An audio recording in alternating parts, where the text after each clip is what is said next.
Good evening, everybody. Thank you so much for coming back, watching my YouTube videos. My name is Saima. I'm a nurse from Pakistan, currently working here in the UK. If you are new to this channel, I would request you to please subscribe. I provide information about UK nursing and each and every bit about the life of a nurse here in the UK. So if you haven't subscribed, please do so if you are interested in moving to the UK. If you are a returning viewer, a huge thank you for your support and your likes and your comments. It makes me motivated and it makes me happy to make more videos. Without any further delay, let's discuss what we are going to talk about today. Today we are going to talk about how to keep your registration safe, how to keep your NMC registration safe and protected. Don't let your name taken off by NMC. All right, there are ways that you contribute your NMC pin be withdrawn. So we are going to discuss about the things or about the works or about the duty that we do, the things we do unintentionally that can put us in trouble, and because of that NMC can remove our name from the register. So our NMC registration can be in trouble with these things. You need to know these things and avoid these mistakes, avoid these errors. Then only your NMC pin will be protected. And how you can do it, we are going to discuss it in this video. If you are interested in this topic, please watch the video till the end. So first point I want to discuss is your NMC pin is very important. That is your registration here in the UK. That is your pin saying that you are a registered nurse here in the UK. Without that pin, you cannot work in the UK. You need to make sure that you know it, that your NMC pin is your license to work here in the UK. If you don't have your pin, you cannot work as a nurse in the UK. All right, and how we can keep our registration safe, how we can keep our NMC pin safe. So first of all, you need to register yourself with RCN, with Royal College of Nursing. That is the big organization, nursing organization. They protect the rights of the nurses. And if we have any trouble in our life, or if we have any case against us from a patient or from a hospital, that is the time NMC doesn't protect us. It will be only RCN, Royal College of Nursing, that is going to protect us. They will provide us a lawyer who can fight for us and who can fight for our rights, who can be our advocate. All right, so first thing is you need to register yourself with RCN. You need to register yourself with Royal College of Nursing. There is a monthly fee that you need to pay. It's £16 per month, and it's worth it. It's worth it because if something goes wrong, if you made a mistake and then later on that person files a case against you in the court, hiring a lawyer here in the UK is very expensive, and you cannot afford it. By working only as a nurse job, you cannot afford it. So if you are registered with the RCN or Royal College of Nursing, they will fight for you, they will hire a lawyer for you, and then they will be doing everything on your behalf. So new nurses, if you don't know, when you are new to the UK, as soon as you get your pin, you need to register yourself with RCN, with Royal College of Nursing. All right, they give you a membership card, they give you a small tag also for your badge. You can put it on your badge that you are saying that you are a member of RCN or you're a member of Royal College of Nursing. All right, so this was the very important bit. So when you are on duty, there are things that you need to remember. You need to work on those things and then do it regularly. What I'm talking about is documentation. All right, when I receive a patient from another ward, if I haven't done the OBS of the patient, my hospital, my NHS, they can ask me upon receiving the patient from other department, why you haven't done the OBS of that patient. Within 30 minutes you need to do the OBS of the patients. Not even NHS, it's most of the times ward policy also, that when you receive a new patient you need to do the OBS of the patient, observation of the patient, within 30 minutes. Because what happens is sometimes patient comes with high temperature, or if they having different sign and symptoms, or if they have their new score is high. What does that mean? New score is high means if any parameter, if their temperature or their respiration or their blood pressure is high or low, it will give high or low new score. So if something is abnormal, new score is gonna be high. So you need to know when you receive that patient, what was the new score of the patient. If the new score was very high and you didn't check the patient, it may put you in trouble, and then you are answerable for that. All right. Also, when I receive the patient from the other ward, I need to check the skin of the patient. So skin check is very, very important. You need to know whether your patient is having any pressure ulcer or not. If they're having pressure ulcer and you did not check that patient upon receiving from the other ward, you didn't document it, at the end of the day you went home, you forgot about it, and years later if something goes wrong and they file a case against the nurse or the department at that time, they are going to investigate who was that person on the shift. And then if they find out that you were there, and then you can be in trouble. They will ask you why you didn't check the skin of that patient. And also it happens, guys, sometimes they move the patient from the different ward and their patient comes with a pressure ulcer grade 3 or grade 4. But if you don't check and the following shift check, how would they know that patient came with that pressure ulcer or patient got it from here? So you need to know, when you receive the patient, you need to know what is the skin of the patient. So we have a skin check folder, a column. It says like what is the skin category of that patient, on the elbows, on the heels, on the hips, or all the bony promises of the body are mentioned on that. So you need to document each and every bit on that particular bit when you receive a new patient. Pressure ulcers are very, very, very important here. Don't take it lightly. All right. And because it's a serious condition also, it can, if it's grade 3 or grade 4, it can lead to death also if it's not treated on time, in time, right? So you need to make sure you are doing your best and you are keeping your NMC pin safe. And at the end of the day, let's say you didn't document that skin check, and something happens, and you are called in the hearing. They will ask you, you were there, you were the nurse, why didn't you do it? And you cannot say that time that I was very busy and I did check but I didn't get the time to document it. They say if it is not documented, it's not done, right? If it's not documented, it's not done. So make sure whatever you do, you document it. If you have done the observation, make sure that you monitor them, you record them in the vital pack. If you have done the skin check, write it down. If you have seen the patient weeing, if they wee, make sure you document it, that they pass urine. All right. And also if patient got out of bed, make sure you write it.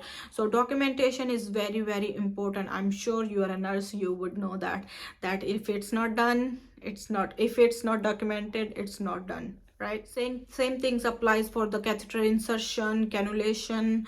So if you inserted a catheter, you need to document it, that when was the catheter inserted, and when it was removed, what kind of catheter was used, and the number of the catheter as well. Sometimes what they do, they put a tiny sticker in the medical records also, just to make sure that it's documented.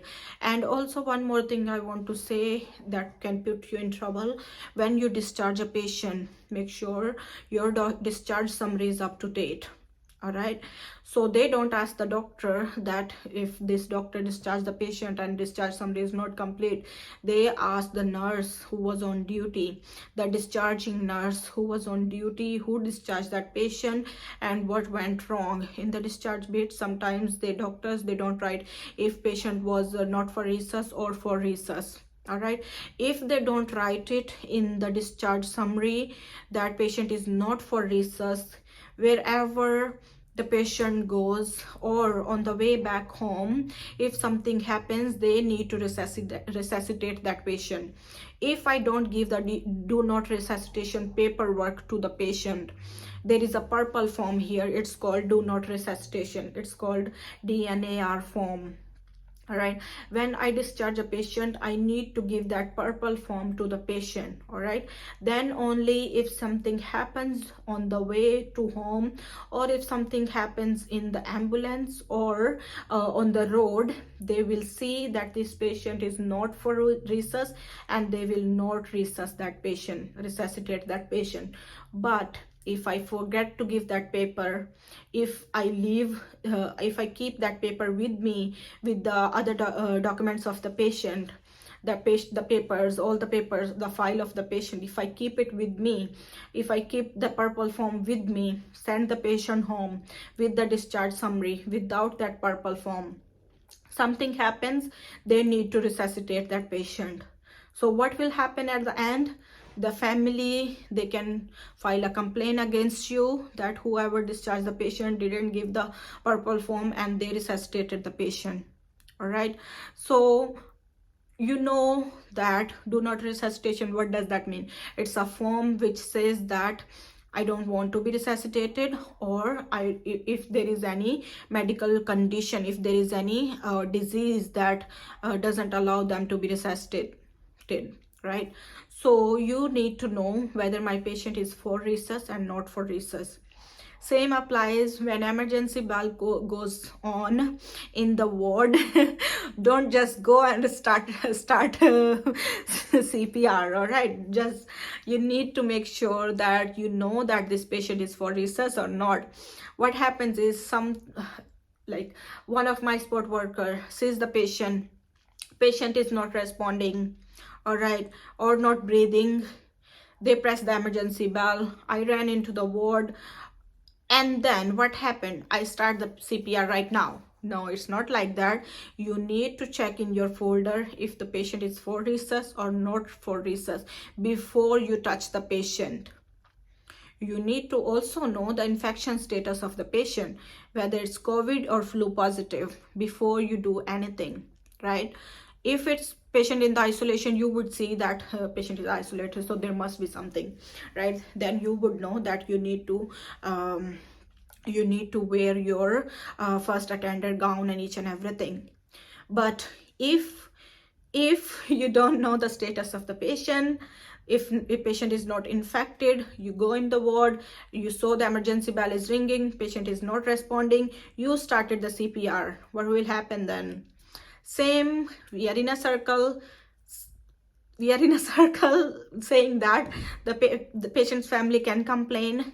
And also, if patient is not for resus, you don't need to resuscitate, you don't need to do CPR, okay? But make sure you inform your doctor, make sure you inform the family that this and happened, this and this happened, and make sure you document it. All right, that's this vasovagal episode happened, this happened, and what we did and how we managed the condition. Have we informed the relatives or not?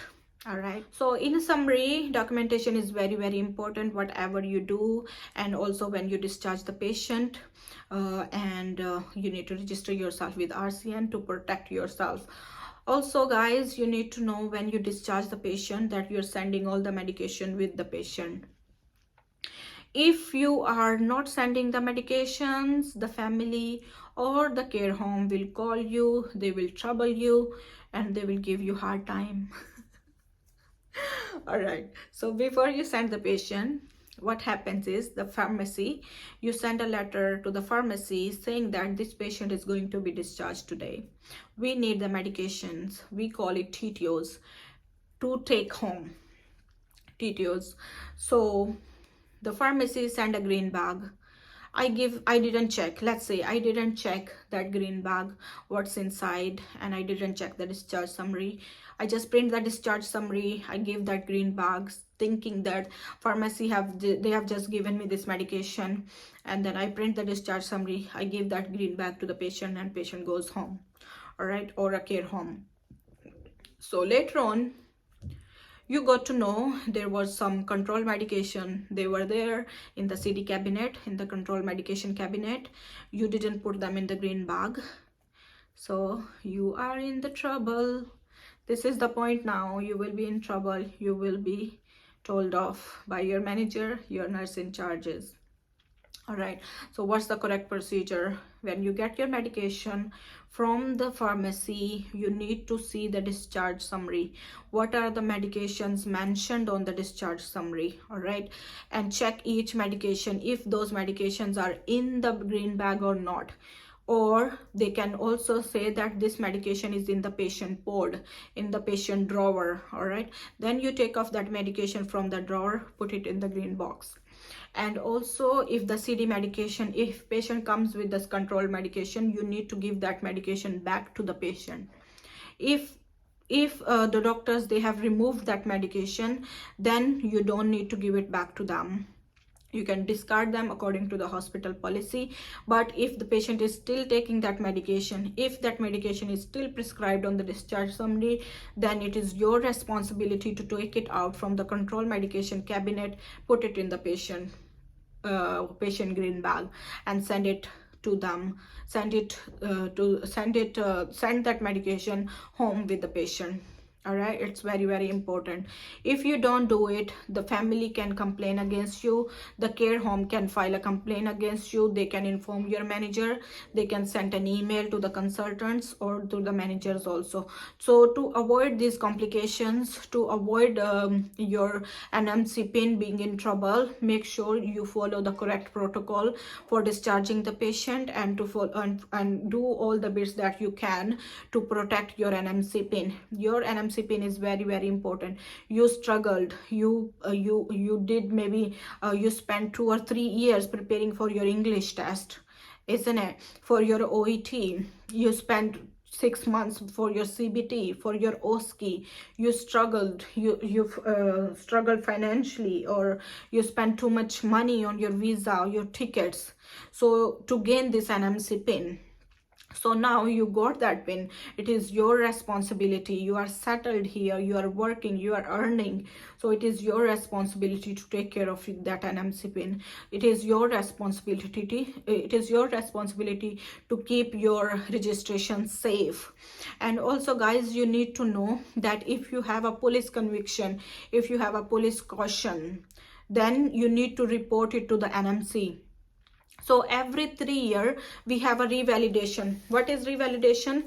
You need to write the revalidation form. You need to write each and every bit, that what you learned from it, what was the incident, and what you learned from it, and how you can avoid it in the future, each and every bit. So revalidation, we do submit revalidations every 3 years, and then only they renew your NMC pin.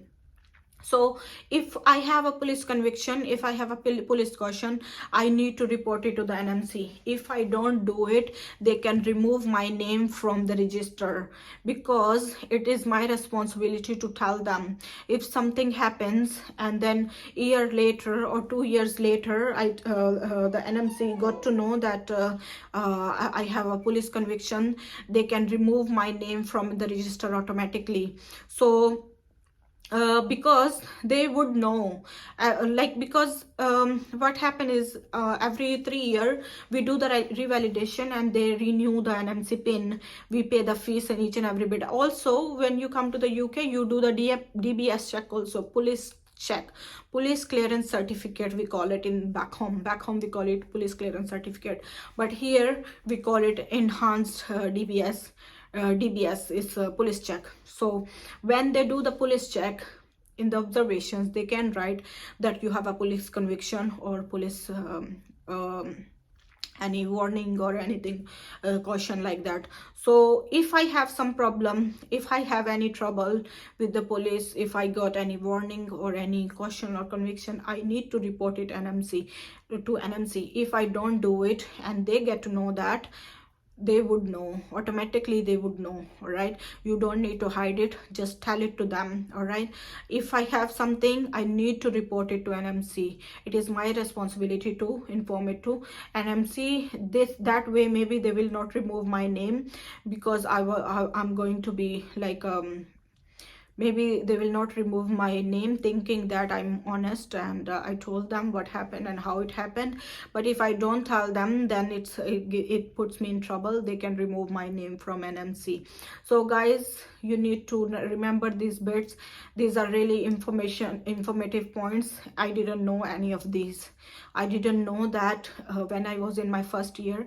I didn't know any of these things. I learned from my colleagues, my senior members of the staff, and then we are still learning and still learning. We can learn all together. Always, there is no age to learn.